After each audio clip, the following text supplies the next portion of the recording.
네, 우리 이브에 나오신 우리 성도님들에게 은혜가 충만하시기를 간절히 바라겠습니다. 특별히 이제 무더위가 시작되는데요. 우리 성도님들 건강 유의하시고 항상 영혼육이 강건하신 우리 성도님들 되시기를 바라겠습니다. 오늘 말씀 제목은 회복해 하시는 하나님이라는 말씀 제목을 가지고 우리가 함께 말씀을 나누려고 합니다. 인간의 일생은요, 선택의 연속이다, 이런 말이 있습니다. 사람은 누구나 다 세상에서 한평생 살아가면서 많은 선택을 해야 될 때가 있습니다. 중요한 결정을 해야 할 때가 있고요. 또 삶의 기로에 섰을 때 어느 한쪽을 선택해야 할 때가 우리의 삶 가운데 있습니다. 그럴 때 그 선택은 우리의 삶에 지대한 영향을 미칩니다. 근데 우리의 삶뿐만 아니라 우리의 자녀들, 우리의 후손에게까지 삶의 영향을 미치는 것을 볼 수 있습니다. 또 이 선택은요, 때로는 작은 선택일 때가 있어요. 오늘 가는데 옷을 무엇을 입을까? 아니면은 넥타이를 뭘 할까? 이런 것부터 시작해서 또 중요하고 큰 선택도 있습니다. 장래의 진로를 또 나의 꿈을 이루기 위해서 삶의 획결 선택할 때가 우리의 가운데 있다는 겁니다. 그러므로 올바른 선택이 매우 중요합니다.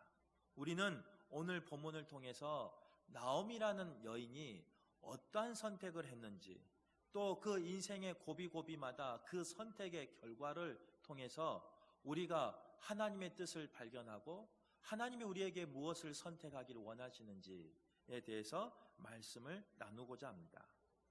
나오미는 그 삶 가운데 그 선택을 인해서 흉년의 쓴맛을 맛본 사람입니다. 물론 이 흉년은 본인이 선택한 건 아니죠. 그러나 그의 삶 가운데 이런 흉년의 쓴맛이 있었다는 거예요. 나오미란 여인은요, 처음부터 그런 흉년의 쓴맛을 본 사람이 아닙니다. 인생에 그런 쓴맛을 본 사람이 아니었어요. 나오미는 원래는 인생의 단맛으로 삶의 기쁨과 즐거움을 누렸던 사람이 나오미였어요. 나오미에게는요, 엘리멜렉이라는 남편이 있었습니다. 그리고 그는 베들레헴이라는 아름다운 곳에 살았습니다. 유복하고 행복하게 산 사람이 나오미였어요. 그 남편은 건강한 사람이었고요. 그에게는 건강한 2명의 아들이 있었고요. 또 그 집안에는 특별한 문제 없이 평안하게 사는 것을 볼 수 있습니다. 나오미의 이름의 뜻은 나의 즐거움이라는 의미를 가지고 있는데, 그 이름처럼 그는 희락과 즐거움과 행복한 삶을 살았던 사람이 나오미였습니다. 또한 그녀와 그녀 가정이 머물렀던 베들레헴은요, 그 베들레헴이란 그 지명의 뜻은 뭐냐면 떡집이라는 의미를 가지고 있어요. 그만큼 먹을 것이 풍요한, 쓸 것이 풍요한 곳이 베들레헴이었어요. 더 쉽게 말하면요, 그 베들레헴은요, 살기 좋은 곳이었어요. 가정도 평안하고 살기 좋은 곳에 사는 이 나오미는요, 정말로 삶이 행복한 삶을 누렸습니다. 그런데 그 행복했던 이 나오미가 오늘 본문에 보면 뭐라고 나오냐면요, 오늘 1절에 보면 사사가 치리하던 때 그 땅에 흉년이 왔다, 이렇게 고백한 걸 볼 수 있습니다. 사사라는 것은 하나님 말씀을 전하는 사람, 하나님에게 쓰임 받는 사람, 그 사람이 그 나라를 다스릴 때, 그 민족을 다스릴 때, 그 지방을 다스렸음에도 불구하고 나오미의 행복을 깨는 일이 생겼어요. 나오미의 그 즐거움을 깨게 하는 그런 일이 생겼다는 거예요. 그게 뭐냐? 바로 흉년이라는 거예요. 그러면 여기서 의문점이 생기죠. 왜 하나님의 사람이 다스리는 그 나라, 왜 하나님이 다스리는 그 지역, 왜 하나님이 다스리는 그 집, 흉년이 드냐 이거예요. 그 해답은요, 성경에 나와 있어요. 예수님께서 이제 마태복음에 보면 예수님께서 친히 제자들에게 너희는 가라라고 명령할 때가 있었습니다. 그 명령을 따라서 제자들이 배를 타고 갑니다. 그러면 풍랑이 없고 위험이 없어야죠. 그런데 성경에 보면 예수님의 말을 따라갔음에도 불구하고 그 제자들은 풍랑을 만납니다. 조금 더 이야기해 보면요, 예수님께서 함께 배를 타고 가고 있는데도 불구하고 그 제자들의 삶에는 광풍이 불어서 두려움이 찾아올 때가 있었어요. 또 오늘 본문에서 말하는 그 땅은, 이 베들레헴이라는 땅은 어떤 땅이냐? 하나님께서 허락하신 축복의 땅이었습니다. 일찍이 이스라엘 백성에게 주시겠다 약속한, 그 아브라함에게 주시겠다 약속한 젖과 꿀이 흐르는 땅이 바로 이 땅이었어요. 하나님이 친히 약속하신 땅이었고, 특별히 구별해서 주신 약속의 땅이었고, 이 땅은 축복의 땅이었어요.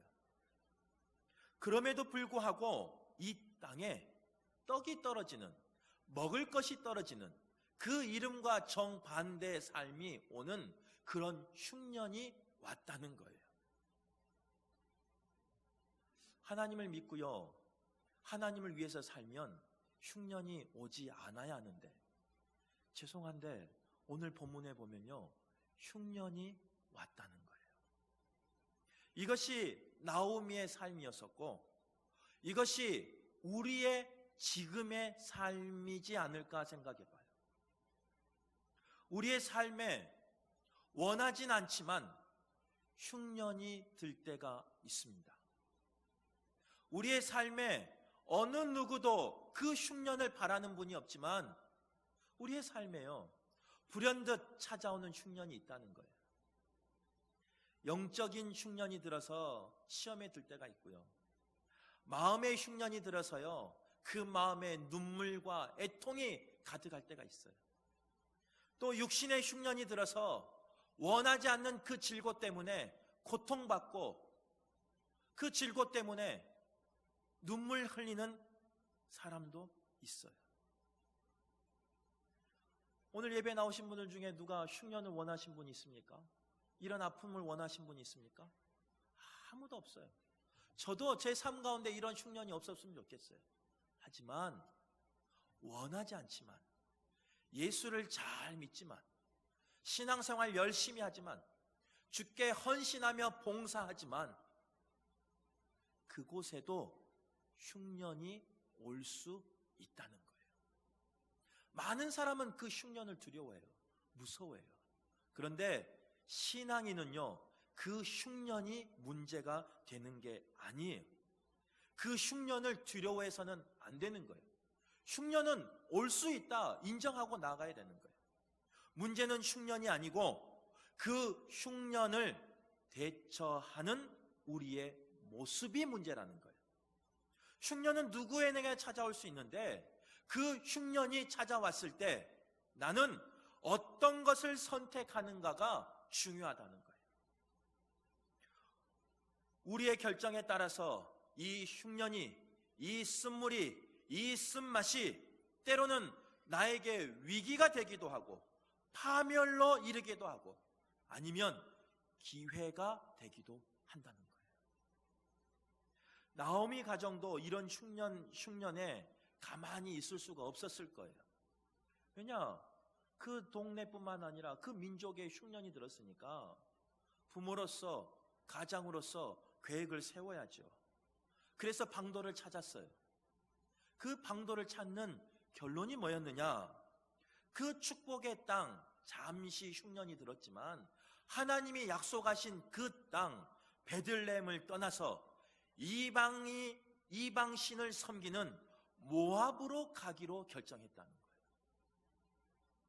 나오미의 남편의 이름은요, 엘리메덱입니다. 오늘 본문에 나와 있죠. 그 이름의 뜻은 하나님은 왕이시다라는 뜻이에요. 이 말을 조금 의역해보면요, 이 뜻을 의역해보면 하나님은 나의 왕이시고 나의 주인이시다라는 뜻이 돼요. 그럼 한번 생각해 보세요. 그 이름을 가지고 있는 이 남편과 그 아내가 만약에 무엇을 선택할 때 어떻게 선택해야 되는지, 그 이름처럼 무엇을 선택하거나 무엇을 결정할 때는요, 하나님은 나의 왕이시고 나의 주인이기 때문에 하나님이 원하는 것을, 또 하나님의 뜻을 묻고 나가야 되는 거예요. 그의 삶을 결정할 때는 하나님을 빼고 결정해서는 안 돼요. 그런데 오늘 본문을 한번 읽어보세요. 그런 내용이 나오지 않아요. 이스라엘 백성은요, 광야 40년 생활 동안 하나님에게 묻고 하나님에게 순종하고 하나님에게 뜻을 맡기는 그런 훈련을 40년 동안 받았어요. 아마 그 부모는 이 아들을, 그 남편을 이름 지었을 때 하나님은 나의 왕, 나의 주인이라는 그 뜻을 가지고 이름을 지었을 때 그렇게 살기를 원하는 마음을 가지고 이름을 졌을 거예요. 그런데요, 오늘 이 엘리메덱과 나오미는 어떻게 하느냐? 그 이름과 전혀 상관없이, 하나님의 축복의 땅, 그 약속의 땅도 상관없이 눈에 보이는 풍요로움이 있는, 나의 신앙과 상관없이 그 풍요로움을, 물질을 쫓아가는 그런 삶을 살았다는 거예요. 그런데 거기서 문제가 시작돼요. 이 나오미의 문제가, 이 나오미의 가정의 문제가 바로 거기서부터 시작됐다는 거예요. 흉년의 때 하나님의 뜻을 기다리지 못하고 기도하지 못하고 그 뜻을 분별하지 못하고 엘리멜렉과 나오미는 모압으로 떠납니다. 그런데 떠나서 나오미에게 찾아온 첫 번째 인생의 쓴맛은 무엇이었느냐? 사랑하는 남편이 죽어요. 그곳에서 행복히 살기를 원했는데, 그곳에서 흉년을 피해서 즐거움을 찾기를 원했는데 남편이 죽어요. 여기서 남편이 죽었다는 것은요, 성경에 보면 부부는 한 몸이라 이렇게 말하고 있습니다. 그래서 남편이 죽었다, 이 말은 나의 반쪽이, 나의 생살이 찢겨져 나갔다라는 그런 말과 동일한 말이에요. 그런데 그 반쪽이 찢겨져 나갔는데 그가 머무는 곳은 어디였느냐? 타국 생활이었어요. 친척도 없고 나를 위로해 줄 친구도 없고 누군가 나를 격려해 주고 또 위로해 줄 사람이 한 명도 없는 그런 타국이었어요. 그 타국에서 찾아온 그 쓴맛, 얼마나 힘들었겠습니까? 그런데 나오미는 여기서 끝나지 않습니다. 그의 쓴맛은요, 그 모압 땅에서 산지 10년쯤 됐을 때 또 한 번의 쓴맛을 경험해요. 그것은 무엇이냐면 자기의 사랑하는 아들 말론과 기련이 그곳에서 죽어요. 남편도 죽었죠. 그래도 의지할 두 자녀 있었는데, 아들이 있었는데 그 아들도 죽었어요. 얼마나 힘들었겠습니까? 얼마나 많은 눈물을 흘렸겠습니까? 이게 지금 남의 이야기니까요, 우리가 그냥 무덤덤하게 이렇게 듣고 있지만 만약에 나의 생활이라고 생각해 보세요. 내가 어쩔 수 없이 타국에 갔는데 그 타국에서 나의 사랑하는 가족을 잃었다. 저도 이 금옥에 오기 전에 필리핀에서 한 3년 살았습니다. 근데 그 3년 사는 동안 때로는 힘들 때가 있었어요. 그래서 자녀들에게 과자 한 봉지, 라면 한 봉지 마음껏 사주지 못할 때가 있었습니다. 자라는 자녀에게 먹을 것 마음껏 사주지 못하는 그 아버지의 마음을 우리 성도님들은 아실까요? 또 그 필리핀 생활 가운데요, 아들이 아픈 적이 있어요. 그래서 급하게 응급실을 가고, 그 응급실에서 뭐 도저히 방법이 없다, 뭐 이제 병원이 너무 열악하니까 해줄 게 없다, 그래서 약을 처방받고 집에 들어와서 그냥 물수건만, 얼음 수건만 며칠 동안 밤을 새면서 바꿔줘야 할 때가 있었어요. 부모로서 아무것도 해줄 수 없는 그 상황이 힘들었어요. 그리고 아팠어요. 저는 여기까지 경험해도요, 많이 아팠어요. 그런데 나오미는요, 저보다 더 큰 쓴맛을 봐요. 자녀가 아픈 데서 끝나지 않아요. 자녀가 죽었어요. 남편도 없는데, 그것도 타국에서. 이는 이 세상에 어떤 말로도 표현할 수 없는 아픔인 거예요. 바로 나오미가 겪었던 그 아픔은 그런 아픔이었어요. 그래서 오늘 1장 20절의 말씀에 보면요, 나오미가 뭐라고 말하냐면요, 나를 나오미라 부르지 말고 나를 마라라 불러라, 이렇게 말을 해요. 스스로 말해요. 나오미는 즐거움인데 마라는 쓰다라는 말이에요. 나를 즐거움, 기쁨, 희락으로 부르지 말아라. 나의 삶은 쓰다. 나의 삶은 쓴물로 가득하다. 나의 삶은 그 쓴맛으로 가득하다. 만약에 성경 본문이 오늘 여기서 끝나버렸다면요, 우리에게 소망이 없죠. 만약에 오늘 본문이 여기서 끝나버려서 나오미에게 더 이상 소망이 없다면 아마 그 아픔을 이기지 못했을 겁니다. 그런데 감사하게도 하나님은 어떤 분이시냐? 그 쓴맛을 단맛으로 바꿔주시는 분이 여호와 하나님이시라는 거예요. 그 쓴물을 단물로 바꿔주시는 분이 여호와 하나님이시라는 거예요.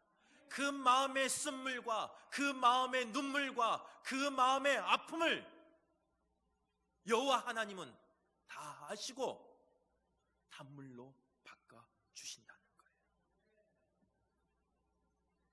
출애굽기 23장의 말씀에 보면요, 뭐라고 나오느냐? 쓴물을 단물로 바꾸는 그 이야기가 나옵니다. 그 마라의 쓴물을 단물로 바꾸신 하나님이 이 시간 찾아오셔서 나오미를 만지신다는 거예요. 하나님께서 인생의 쓴맛을 본 그 마라를 자칭한 나오미로 하여금 인생의 단맛으로 바꿔주신다는 거예요. 누구를 통해서 바꿔주시냐면요, 바로 그 며느리 롯을 통해서 바꿔줘요. 어머니의 하나님이 나의 하나님이 되리라 라고 말하는 그 롯을 통해서, 그 결단을 통해서, 그 선택을 통해서 하나님은 나오미의 삶을 바꿔주신다는 거예요. 하나님은요, 그 롯으로 하여금 엘리멜렉의 친족인 보아스를 만나게 합니다. 그리고 그 보아스 밭에서 은혜를 잊게 합니다. 더 나아가서 그 보아스와 결혼하게 하고 생명을 회복해 하십니다. 그래서 오늘 룻기 마지막에 가면 이렇게 고백하는 걸 볼 수 있어요. 7 아들보다 귀한 며느리 롯. 롯은 2 아들 잃었어요. 사랑하는 남편을 잃었어요. 그런데 하나님은 롯의 삶을 쓴물에서 단물로 바꿔주시고요, 그의 삶을 어떻게 고백하느냐? 7 아들보다 귀한 며느리라고 고백할 수 있는 복을 허락해 주신 거예요. 우리의 삶 가운데 이런 복이 있기를 간절히 바라겠습니다. 우리의 삶이 때로는 인생의 쓴맛을 느낄 때가 있을 거예요. 인생의 쓴물을 느낄 때가 있을 거예요. 마실 때가 있을 거예요.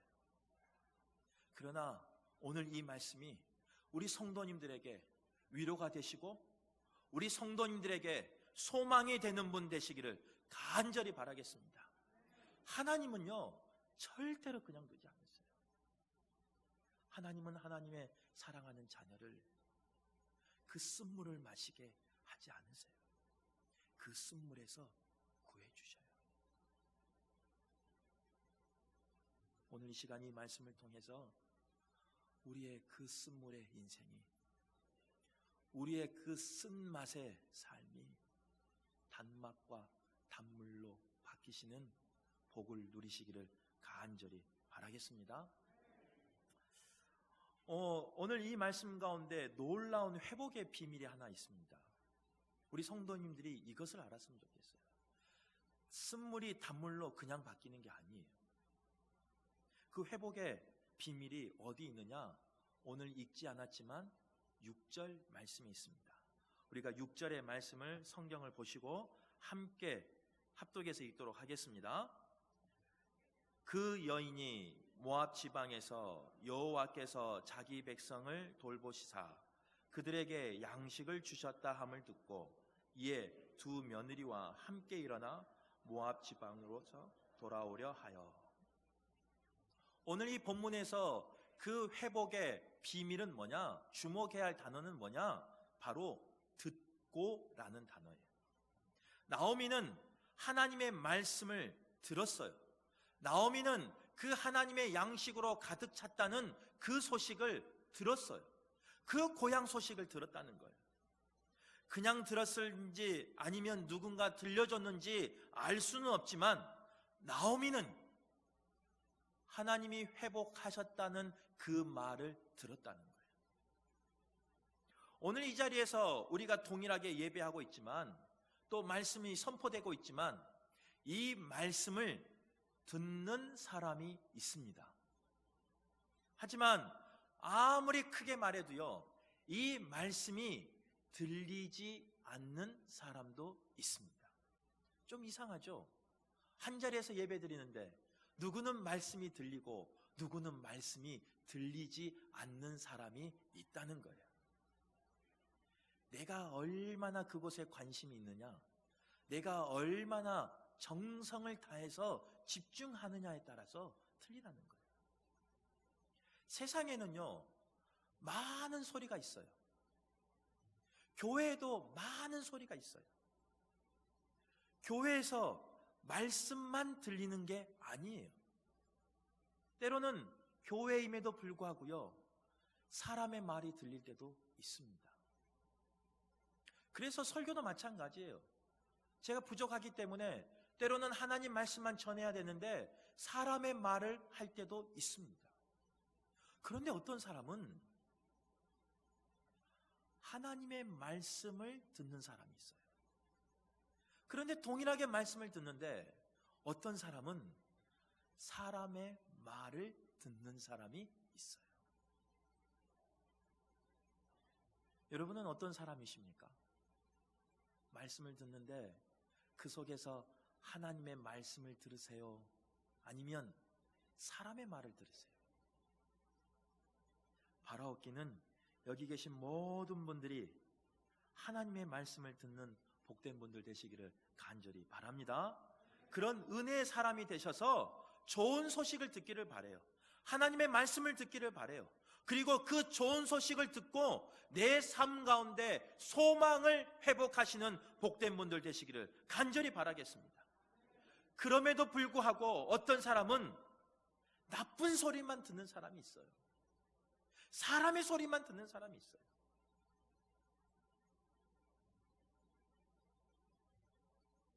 창세기에 보면요, 하나님이 천지를 창조하시고 에덴 동산을 만드시죠.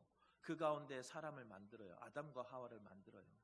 그리고 아담과 하와에게 하나님이 이야기하십니다.